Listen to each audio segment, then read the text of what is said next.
Mais uma vez aqui, quase chegando no topo dessa que é a montanha mais alta do mundo.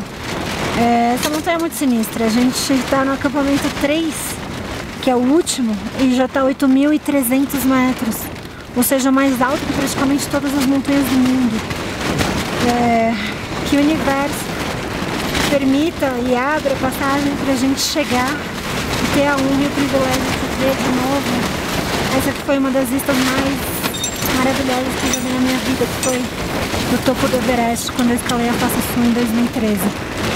Então é isso, que nossa escalada seja abençoada. Essa montanha é maravilhosa, mas é muito perigosa, é muito grande, é muito sinistra, então ela merece todo o nosso respeito. E é isso que a gente vai fazer agora. Até mais.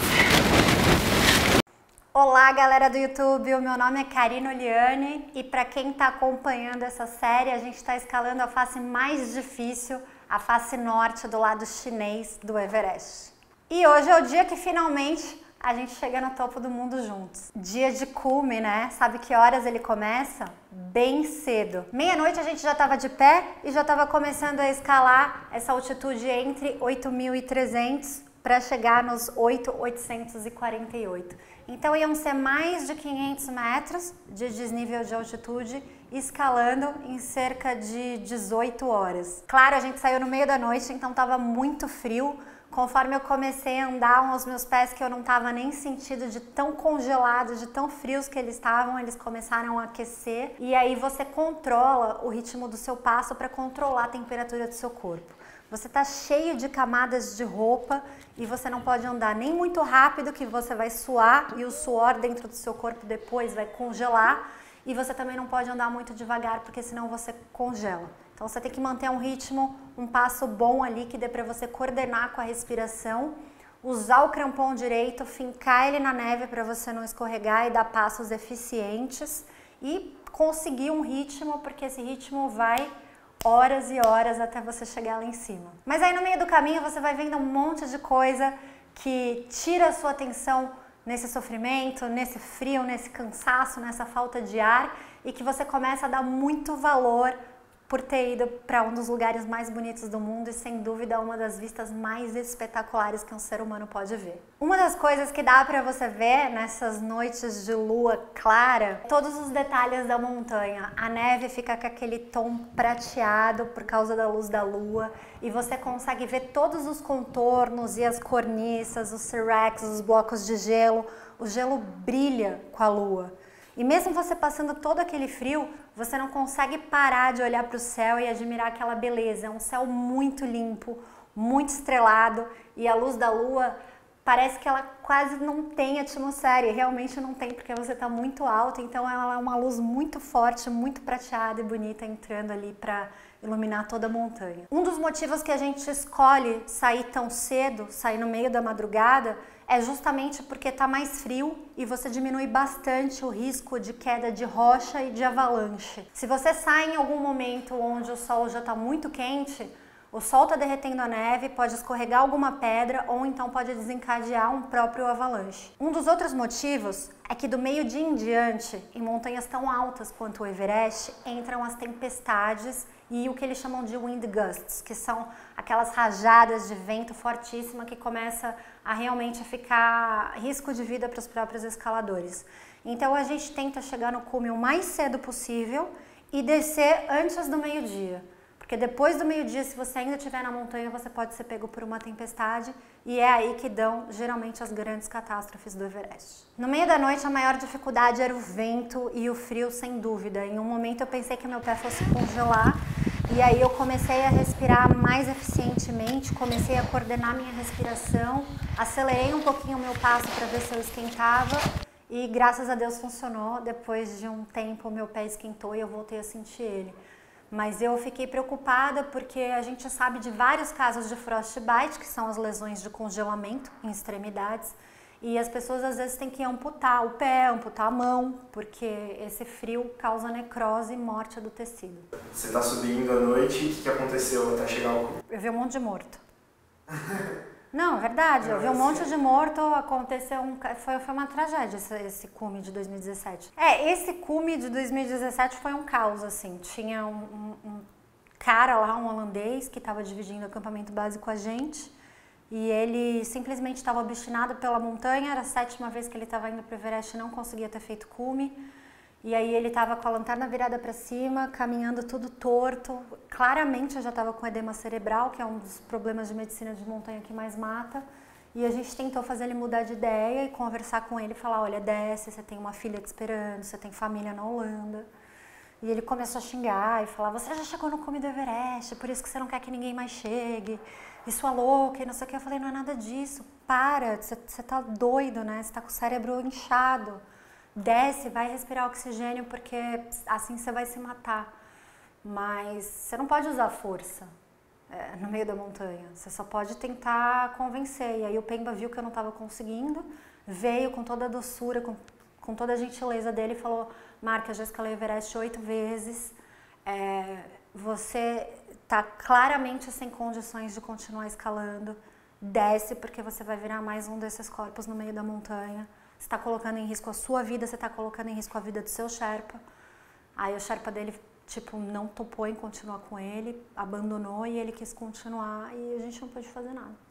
Ele continuou? Continuou, mas alguns metros e depois ele desceu. Mas só para bater de frente com a gente, para falar, eu vou continuar, sabe? E a gente ofereceu ajuda, ofereceu descer com ele e ele ficou gritando. E aí essa subida final na face norte, ela é bem intimidadora, porque ela é íngreme, ela venta, ela é uma escalada mista, ou seja, você tá com o crampon ali, que são aqueles grampos andando na neve, mas às vezes você tem que usar o crampon em rocha. E você tem 3 steps, que são o degrau 1, degrau 2, degrau 3, que são 3 passagens mais desafiadoras, que em uma delas eles inclusive colocaram escadas para ajudar os escaladores, porque você com luva, com aquele macacão, com aquela rocha lisa toda congelada, e uma mochila nas costas, a mais de 8.000 metros de altitude é quase impossível de passar se não tivesse essa ajuda, as cordas e as escadas. Então, no segundo step a gente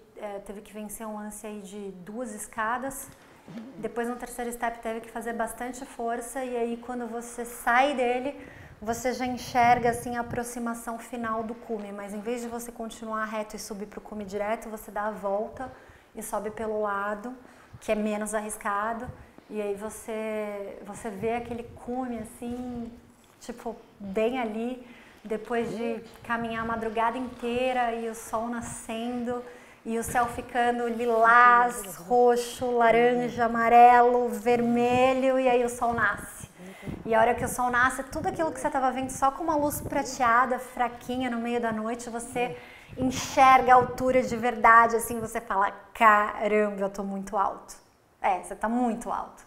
Você tá no lugar mais alto do mundo. E aí você olha lá para baixo, assim, aquela impressão de liberdade, de altura, de beleza, de gratidão, de conquista, de missão cumprida, de alegria. É uma sensação tão intensa, tudo junto e misturado, que eu tenho certeza que eu não vou esquecer. Se eu chegar nos 80, 90 anos, eu posso estar com 100 anos, eu não vou esquecer.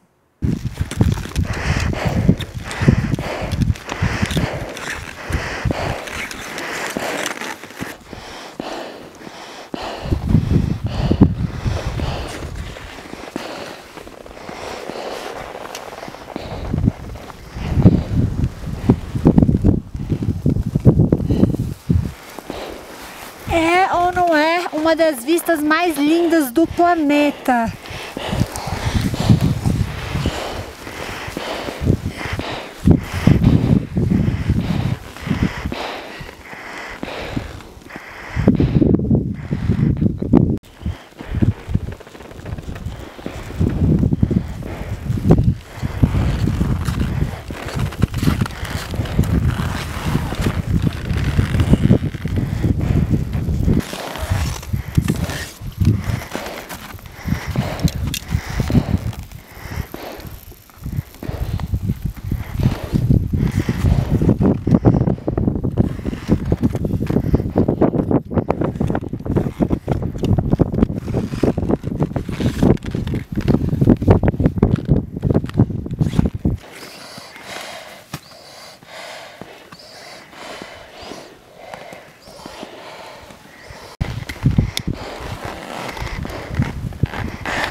Palmas.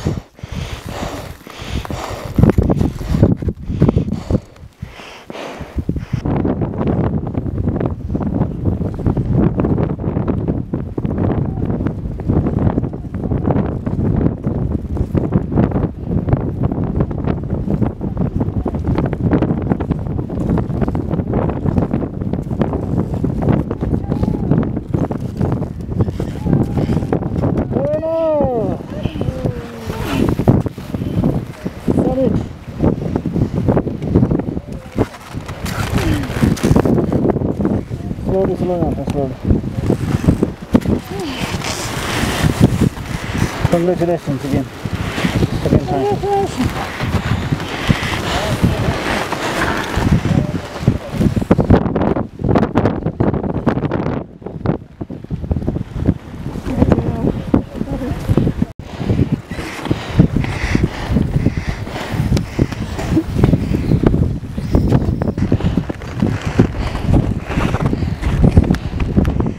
Quando eu subi em 2013, a primeira coisa que eu senti quando eu cheguei lá em cima foi, mas eu cheguei mesmo? E aí eu tive que olhar assim para ver se eu estava no topo do mundo, porque para mim era uma coisa tão surreal e tão inalcançável. E eu tinha chegado, e eu estava bem, estava consciente, sabia exatamente onde eu estava, olhei para mim, estava bem. Agradeci, falei algumas coisas muito rápido e o Pemba congelou a mão dele, e aí ele pegou e desceu. E dessa vez, quando eu cheguei no cume do Everest pela segunda vez, foi assim, mas aqui não é o cume do Everest. Porque eu lembro em 2013 e era um lugar mais achatado, dava para várias pessoas sentarem, e agora era realmente uma crista, assim, e no máximo dava para ficar duas pessoas juntas, tipo, se equilibrando nessa crista, e aqui era íngreme, aqui era íngreme também. Então eu falei, tá muito diferente, isso daqui, não lembro de ter visto isso aqui em 2013, aí eu achei que eu estava em algum outro lugar, mas não era, porque a montanha realmente, ainda mais com os ventos ali de 8.848 metros de altitude, ela vai mudando o formato de tempos em tempos e vai ficando, como eu cheguei pela face norte, que é uma face mais inclinada, eu não reconheci ela, e bem ali o cume ele estava realmente com um formato um pouco diferente. Dessa vez a gente conseguiu tirar as fotos, a gente tirou as fotos com todas as bandeiras que precisava. Teve um outro Sherpa que pediu para o Pemba ajudar ele a esticar as prayer flags, que são aquelas bandeirinhas com os mantras de oração escritos nelas, os mantras tibetanos, e eles colocaram lá no cume, que é uma maneira que eles fazem um agradecimento para a deusa do universo, que eles acreditam que é essa montanha mais alta do mundo, é a deusa do universo para eles. E aí eles colocam as bandeirinhas e as bandeirinhas ficam balançando com o vento e os mantras que estão escritos nelas ficam ecoando para o universo, pedindo paz, pedindo justiça, pedindo amor, pedindo saúde, todas as coisas boas que o budismo pede para o mundo. E aí eu comecei a descer. Dessa vez, eu comecei a descer antes do Pemba. Em 2013, o Pemba estava com a mão congelada, ele desceu antes de mim. E aí eu comecei a descer primeiro, assim, e o Pemba ainda ficou lá em cima fazendo umas fotos, ajudando o cara a amarrar essas bandeirinhas. E aí, quando eu comecei a descida, eu falei, nossa, que descida mais linda. Era um lugar extremamente exposto, extremamente inclinado, um perigo. E aí me deu aquele clique, 80% das mortes que acontecem em alta montanha é na descida, o cume é só metade do caminho, então eu lembrei, eu estou aqui no cume, aqui eu não cheguei, eu estou na metade do caminho, eu tenho a parte mais difícil e a parte mais mortal pela frente agora.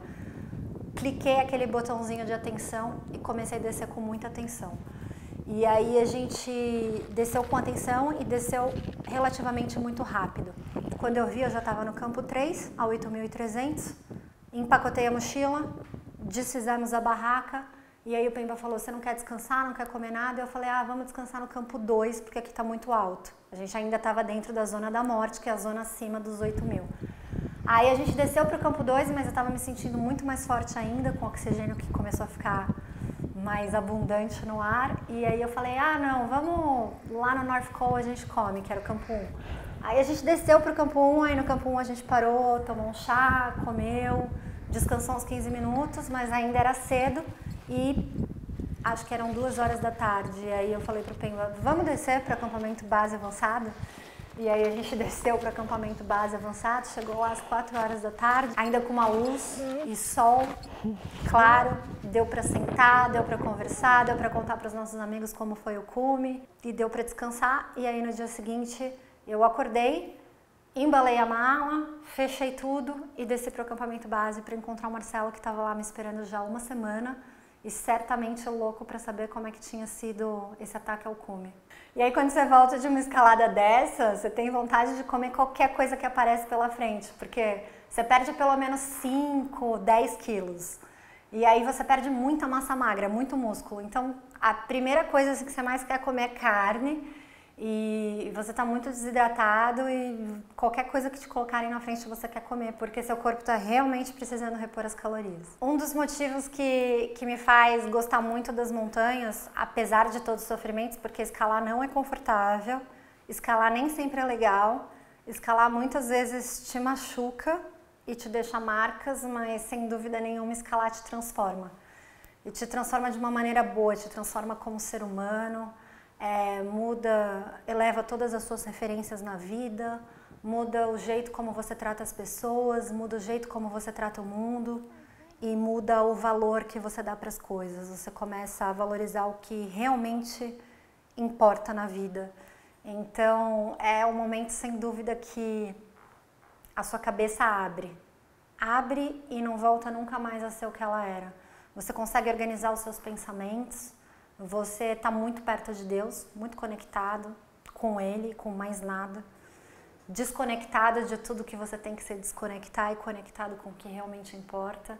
E você começa a enxergar assim, o que são verdades para você, o que faz sentido na sua vida, o que faz sentido para você. Então, eu não vou parar de escalar nunca. Foi o Everest Face Sul, o Everest Face Norte. Espero que vocês tenham gostado, tenham sentido um pouquinho dessa emoção, desse cansaço, mas também dessa alegria que é conquistar o topo do mundo pela face mais técnica e mais difícil dela. Compartilha com seus amigos, deixa o seu like, o seu comentário. Se você tiver alguma pergunta sobre o Everest, eu vou ter o maior prazer de responder. É isso aí, a gente se vê na próxima série.